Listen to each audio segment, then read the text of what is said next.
And here come the pretzels. That's right.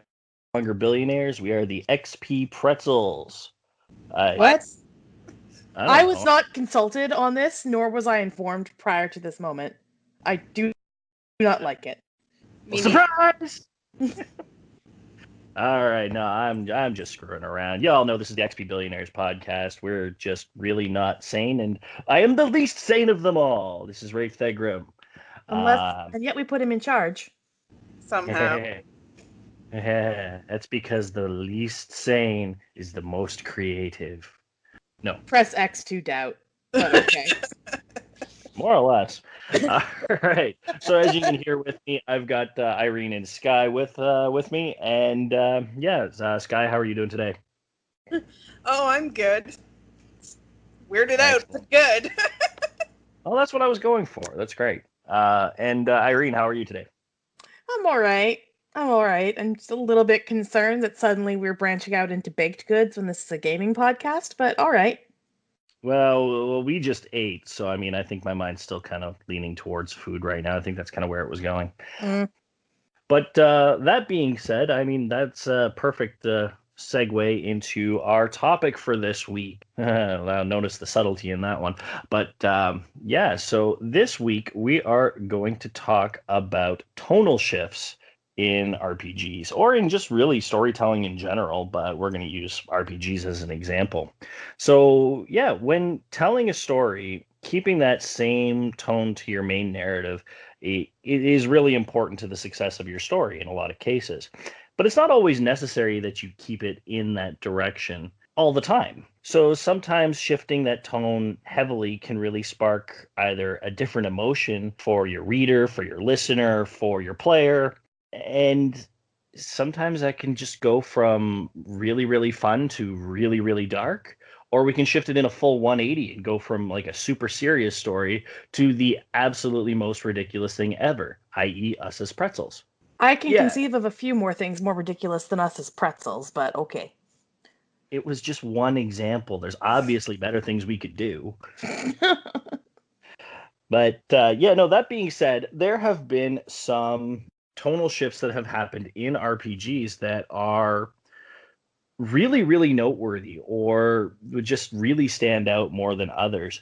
And while, we don't necessarily need to do a full top 3 on the list, I think there are some that can really stand out. And I figure we'll share those with you this week. At least the ones that we find to be the most outstanding. Is anything I missed about tonal shifts in general and just what they are and what they represent? No. Can't tell if Sky is like frightened or considerate. I got nothing. All right. No, that's good then. I mean, I was like, my intro just seemed so weak in some cases. I really thought it needed to be meted out. But if y'all think it's good, then we'll get started. So that being said, Sky, since you're agreeing with me that everything's kosher here, why don't we start with you? So, what kind of tonal shift are we talking about that really stands out to you?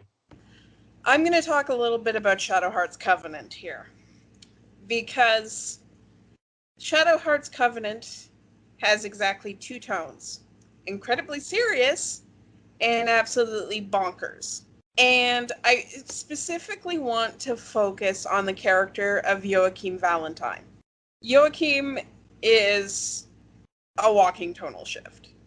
He is utterly ridiculous. He is a vampire wrestler, blonde, tan vampire wrestler with the cheesiest sort of faux noble voice and runs around doing a poorly disguised vigilante thing. You can find weapons for him throughout the game by just picking up random, vaguely rectangular things he can hit people with. Like he just hoists it up on one shoulder. It could be anything from like a locker or a mailbox. And I think his final one is like a miniature submarine? Yes, it is. God. He's so over the top. And I mean, like, it's never been a completely serious series by any stretch of the imagination.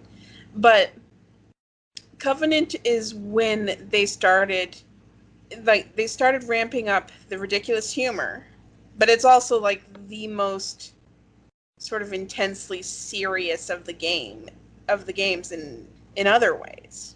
So to sum up, I guess we'll sum up here. In a game with incredibly tragic love stories and monsters to fight out of your worst Lovecraftian nightmares, this guy's walking around. He also has almost no impact on the story whatsoever. Like, the game completely could have existed without Joachim Valentine. But would it have been better without him? In my opinion, yes. Oh, wow. Hard. Yeah, in my opinion, I don't think it would have mattered one way or the other if he were there. He was one of those types of characters. Like, you go back to the original Shadow Hearts, where his brother Keith was actually kind of essential in a lot of cases. They really wrote him in very well into the story. And while he was still kind of silly, he wasn't over the top in the way that Joachim was. Yeah, exactly. Like, Joachim is like almost just like a, hey, we remember the Valentine family of vampires thing. But other than that, he has no importance really to the story. Mm-hmm. And they could have easily gone without him, and it's just too much. Like, I don't mind some lighter moments, offered up to make the story a bit more fun, to lighten the mood every once in a while. But you have that in characters like Lucia or Anastasia, even, with her silly crush on Corando. But I don't know. It sounds really cool, because, like, I kind of dig a character who just, like, has lockers and hits people with them. That sounds amazing. That's not a bad concept. But it's so over the top given the darkness of the rest of the context. Joachim, to me, is the moment where they went just slightly too far in terms of the ridiculous humor, where it just becomes like just pure silliness as opposed to, something that mattered more. Now, it's funny that I say this because the follow-up game was even more ridiculous. And I also think that, that was also too much because it cheapens the narrative almost sometimes. This is an alternate history setting. And like I said, monsters to fight straight out of your worst Lovecraftian nightmares. Yeah, it's kind of fun to hit them with lockers. I would have just liked Joachim to actually matter. Yeah. If he had more importance to the story, that would have been better. If they had toned him down a little bit, that would have been better. Like, most of the serious scenes in the game, he has almost no involvement in. So, yeah, he's just a walking unnecessary tonal shift. Yeah, he is, and you're right. Like, I think it actually went from, like, in the Shadow Hearts trilogy itself, it went from serious, mildly silly, to okay, no, we're balls to the wall, just ridiculous. That's what they went with. There were so many things in Shadow Hearts 3 that I'm actually surprised you went with Joachim by comparison, just because they tried to take a serious story and they did such a bad job in 3 with having Mao as a character. As much as I loved Mao, a giant anthropomorphic cat who is a master of drunken boxing. Like, why are there anthropomorphic cat people in this world now and nobody seems to care? Like, this was never explained. The thing is that entire game, like, it is 80% crazy, 20% serious. And like 100% fan service, because it was a game that really was not necessary for the series. Yes. It took a minor plot point from Covenant and spun it out into this weird yarn. The reason I picked Joachim is that this is almost like one of our bad ideas, like the tonal shift that derailed the series. Oh my. Like, Joachim, as much as Covenant is a more serious game on average, Joachim would not be out of the ordinary. Like, he would not stand out in Shadow Hearts 3. That's how ridiculous he is. And listeners, just keep in mind here, we are not trying to detract you from playing the Shadow Hearts trilogy in any way. They are actually a fantastic series of games, and you do yourself a service by playing them. So please take the opportunity to, if you get the chance, if you haven't already, to play them. While this is a tonal shift, and while we have been very negative about Joachim, the games are still fantastic and worth their time. So do sure. it. Yeah, I mean, when I play Covenant, I just sideline Joachim. Like, unless they force me to use him, I just leave him on the sidelines. And most of the time, that is easy enough to do, because he's not all that important. And that's, I think, one of the real saving graces. Yeah. And the only drawback is that he's one of the few characters you can actually get to 5 hits in an attack turn. So it was good. I think I used him for my final boss run one point, but that's just because he could swing so many times. Yeah. I just made up for it in other ways. Oh yeah, you definitely did. Yeah, I broke Covenant. It was fun. Yeah, and that's in a previous episode, so go back and check that out when you get a chance, if you haven't already. But all right, well, let's move on, and let's ask Irene, where's a tonal shift that really stands out to you? So I'm really glad you left me this one, because I know you would have talked about it anyway. The Yakuza series. And this is where I kind of disagree with Sky a little bit, because it does do 2 modes only. Super grim, dark, serious, like, sad faces. And balls to the wall, fucking insane. And there's no in between. It's like, the main story for all the games are super serious subjects that are told in extremely po-faced, serious faces with little humor about murder and theft and organized crime and Yakuza family politics and infighting and, like, who's losing a finger where, and, like, everyone's just like, it's, the main storylines are intense. And then you have side quests where you walk into a hostess club and there's fucking Majima in a dress and you play a hostess minigame with him. And that's just one insane thing that just Majima has done. There's a whole other collection of insane things that Majima does in that first Yakuza Kiwami game. And that's just him.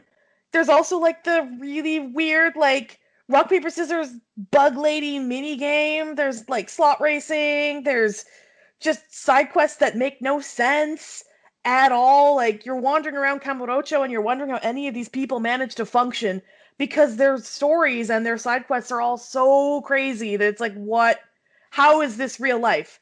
Like, there was this photo that I shared with Rafe a little while back ago that was just Kiryu staring off into the distance with the subtitle, "I don't really understand what's going on, but it sounds really stupid." And I'm like, that's the entire game. That's it. You don't really understand what's going on, but it sounds really stupid. But you do it anyway. I think a lot of the difference comes from how the main characters are handled. You have, particularly in the main Yakuza games, Kiryu taking part in all of the ridiculousness, right? Like, this is true. He gets to do both. Like, he very much, his entire attitude towards everything. I quoted that with, "That's it. That's the character for a reason." He doesn't really understand what's going on, but it sounds really stupid. But he's gonna do it anyway. It's like the character of Kiryu himself is a microcosm of the entire game, if you get what I mean. And that's not the case in something like Shadow Hearts Covenant. The protagonist is actively, horrifically grieving throughout the whole game. And you don't quite realize how bad it is at first until you start putting things together and, like, holy shit, this guy has nothing to live for. So in a game like that, a character like Joachim is just sort of seems almost disjointed. I get it, but, like, at the same time, I find it also very grounding in a way. Oh, sure.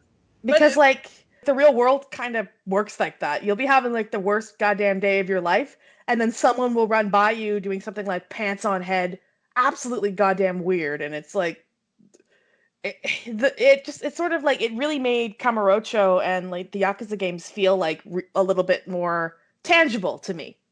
Yeah, and that's another difference right there, is that, you know, Kamurocho is made to feel very sort of real life. You know, it is based on, though the area of Kamurocho itself doesn't exist, it is based on existing parts of Tokyo. It exists in a world that we are familiar with. Covenant is a very grim, dark, alt history, Lovecraftian game. And you see that, especially, you know, in the early games as well. It's one of the reasons why it started out more dark, because the setting is as dark as shit. Kamurocho is not. Yes, it has its underbelly, sometimes literally, as I remember certain areas. But, you know, there's also there's the bright lights, there's the entertainment, you know, the fun night on the town kind of vibe that the place has. I think, yes, that sort of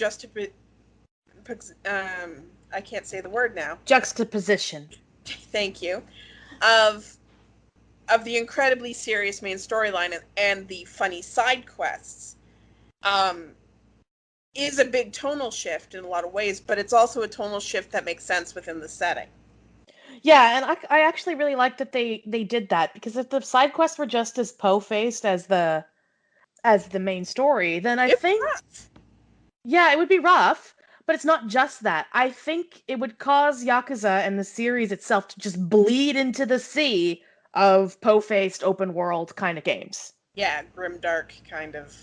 Exactly. So stuff. Like it wouldn't stand out anymore.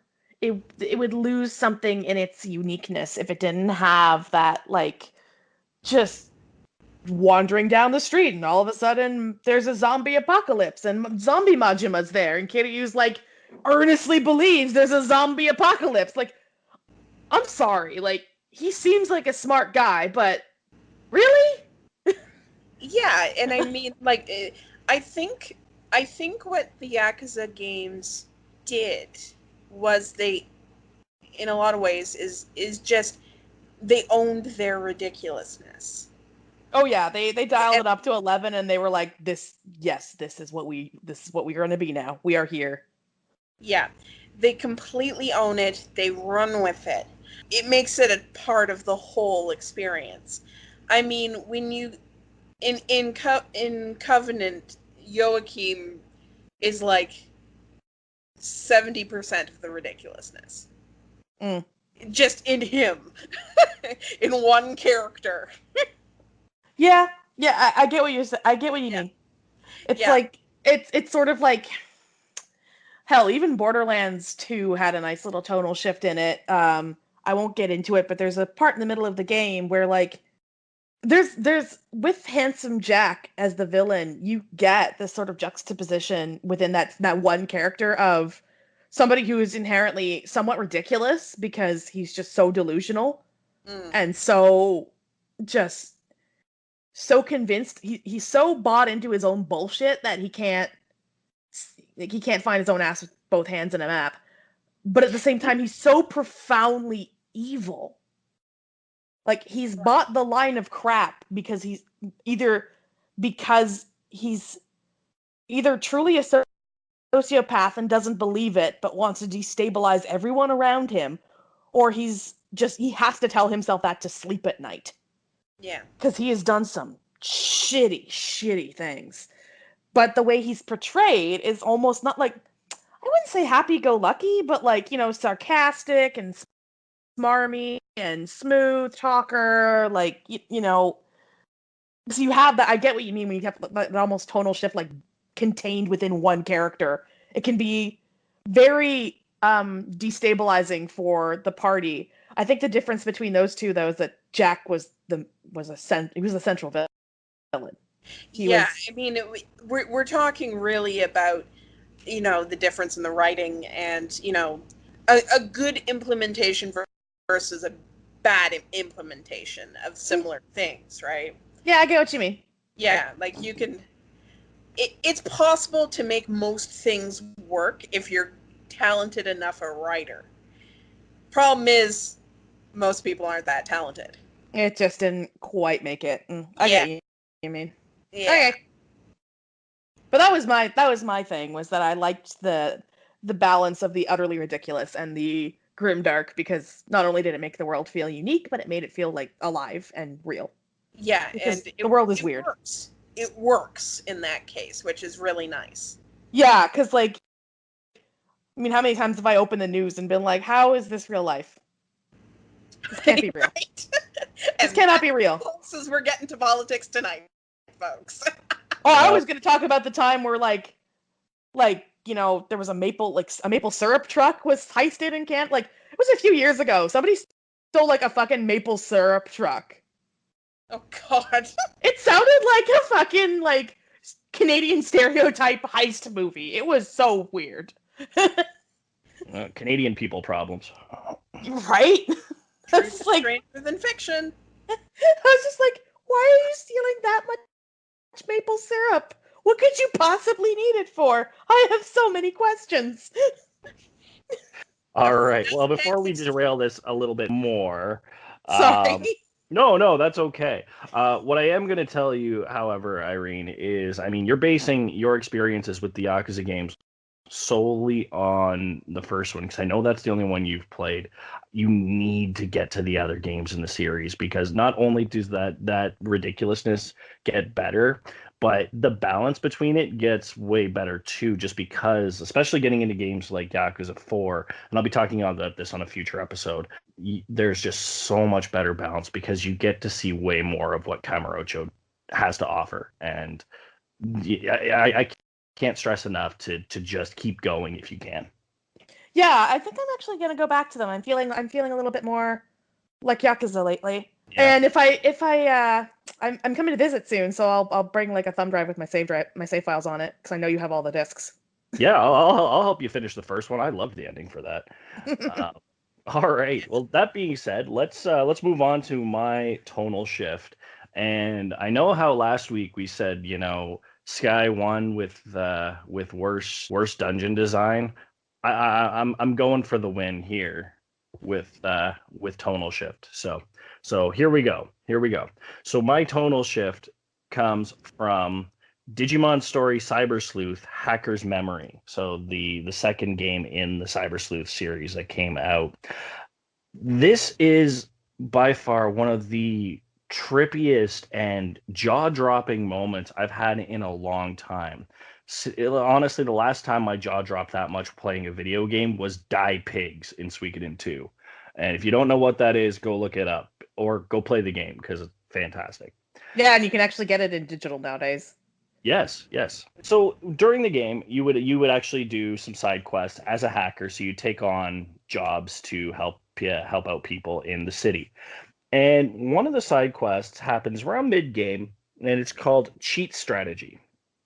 So during the quest, there's basically a teacher trying to find out how his entire class is getting perfect marks on their exams. And not only are they perfect marks, but the answers are almost identical. So he knows that it's something related to Eden, the online server that's being used in the series.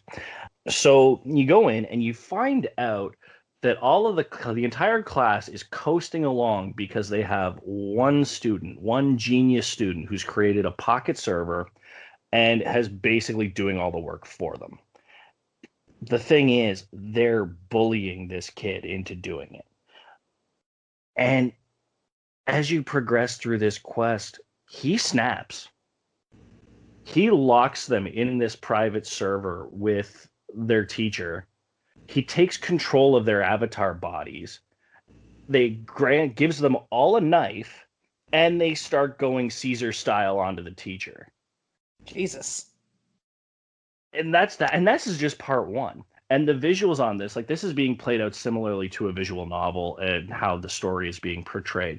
All of a sudden, like you have black on the screen, and then there's just like pink Splatoon style splatter hits the black background to just give you that imagination of what's going on.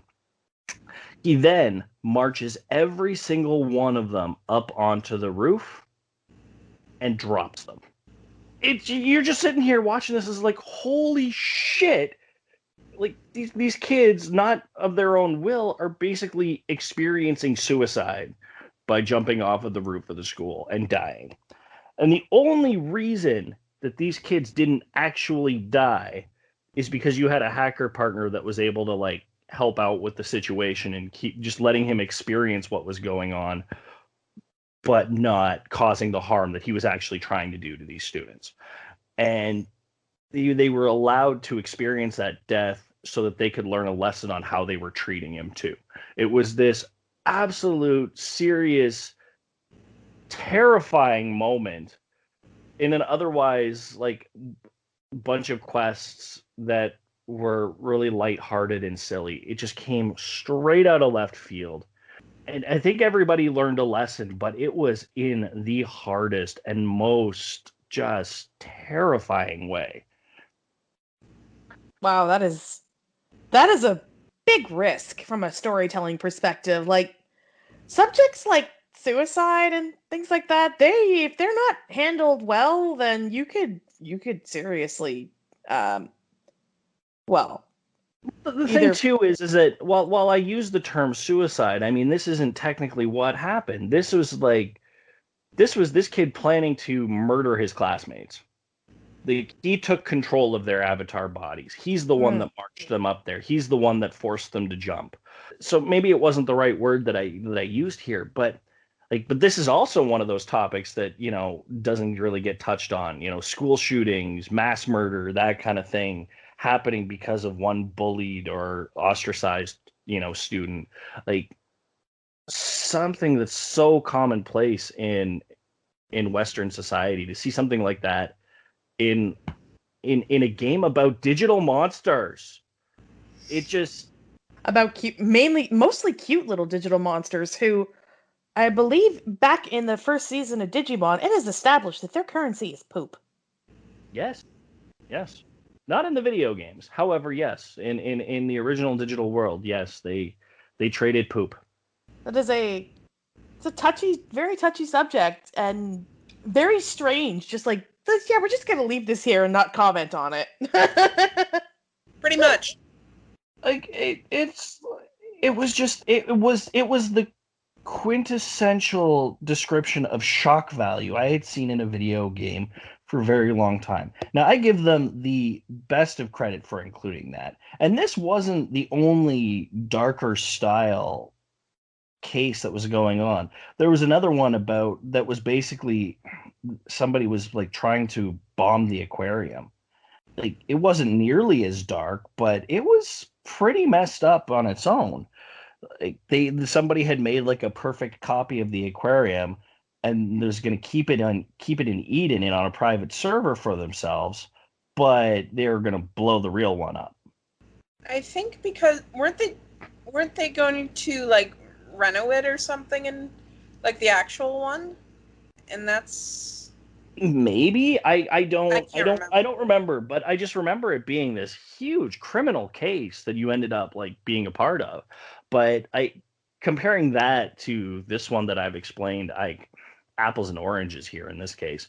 That was the best thing I had seen, just because it made my jaw hit the floor. I thought it was awesome. I don't know what else to say about that. So I think based on that, I think we're just going to wrap it up because we've clearly gotten some great examples here, and yeah, and I think we've had a lot of good discussions about what a good tonal shift can be compared to, you know, other ways we can do it. I'd also like to give a quick shout out to Persona 4 for the tonal shift, because they do it really well in terms of it's so gradual you almost don't notice when it gets like when shit gets really serious. Like it's a little bit, it's sillier closer to the beginning, where it's like, yeah, you're a bunch of kids, we're gonna take down a murderer. Yeah, that works. That's not a terrible idea at all. And then as the game progresses on, everyone seems to start understanding that there's more to it than just that, and it's what they're starting to understand the gravity of what they're actually biting off, like biting in terms of what their task is. Until, of course, the very end, where you have to basically ID the murderer. Mm-hmm. In which case, everything kind of drastically changes. Yeah. But I won't get into that, because I considered it, but I wanted to give it a shout out, but I didn't want to get into the details on that one, because spoilers. No, fair enough. But, that being said, I would love to hear from you guys on what tonal shifts you've seen in video games that would be that are really noteworthy. Give us something to check out. And let us all know. I mean, you can find me on Twitter at BillionairesXP. You can find me on Instagram or Twitch at RafeThegram. And my streams are typically Wednesdays at 7 p.m. Eastern Standard Time. Irene, where can everyone find you? I'm at irogue_XP on Twitter. You can find me on Twitch at the same address, Thursday nights with video game streams. Awesome. And Sky, where can everyone find you? I'm at SkyKnightXP on Twitter and Twitch. I'm at skyknight.xp on Instagram. My stream is on Tuesday nights at 7 p.m. Eastern Standard Time. And within the next few days, you'll be able to read everything we've just spoken here, courtesy of our XP Hobo. And that'll all be available at our website at xpbillionaires.wordpress.com. And check out our coffee page. We're starting to update that a little bit more frequently. And if you like everything we're doing on here, you can send us a coffee, send us a donation. That would be fantastic. That's coffee.com/xpbillionaires. But all right, that's going to be it for us this week. We're going to catch you next week, and you will always catch us keeping on gaming on. All right, we'll talk to you later. Bye-bye. Bye.